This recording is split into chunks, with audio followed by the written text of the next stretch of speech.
I've always been interested in making art. All the way through school, I was always making or painting or doing sort of various things beyond just sort of what was being taught.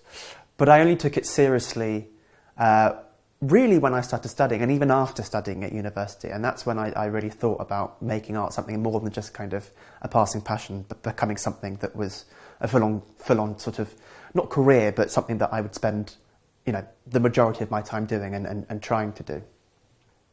For me, being creative is mostly about having the time and freedom and space to explore new ideas or explore new materials or having a way in which I have an idea and it develops and it grows and becomes something bigger than it is. And I think that's when I find that I'm most creative, is when I'm kind of developing new things and looking for new ideas and exploring in an original way.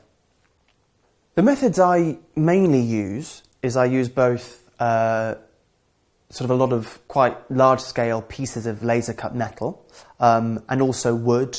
So in the studio I use those kind of materials, quite heavy industrial materials. But I also use the computer to explore ideas, and so I will play with forms and shapes that start their life on the computer and then through laser cuttings become into actual physical shapes in the real world. So there's this relationship between the virtual world of the computer and the real world of the studio. I've always found the machine to be a really interesting object in terms of both a physical thing.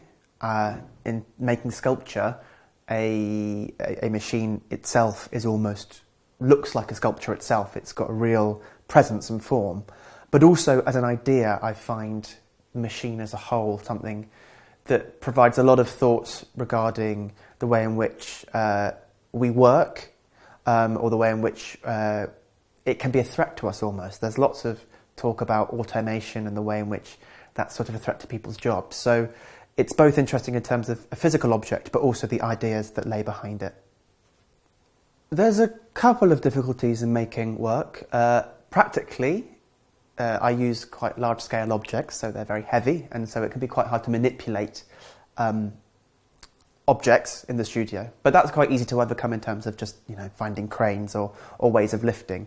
I think one of the biggest difficulties in being an artist is just living in London and having to sort of make a living. That can be quite hard. And so for me, the biggest reward about making work is seeing an idea that's in your head translate to an object in the studio. So you have an idea and you sort of think about what it might be, and then when you start to play with it in reality, that starts to shift and change, and that becomes really exciting when you start to see something or an object develop and become something bigger than it was originally.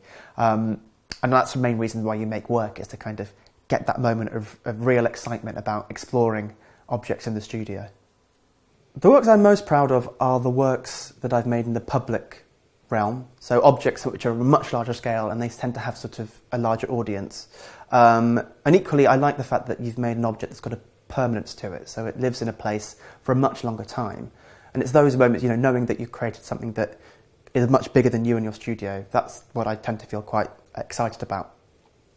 My main aspirations as an artist is just to keep making work that I'm excited about and that sort of others see as interesting. And in particular, making work that has a relevance. I think you make art because you want to kind of answer questions and pose new ones. And so for me, as long as I can keep having the time and space to make the work that I find interesting, then that's what I hope for. And within that, then I hope, to show my work to more people, and so maybe on a larger scale, sort of with larger institutions. But I realise, these things take time, and as long as I'm making work that I am satisfied with, for me that's the most important thing, and so that's what I hope to continue to be able to do.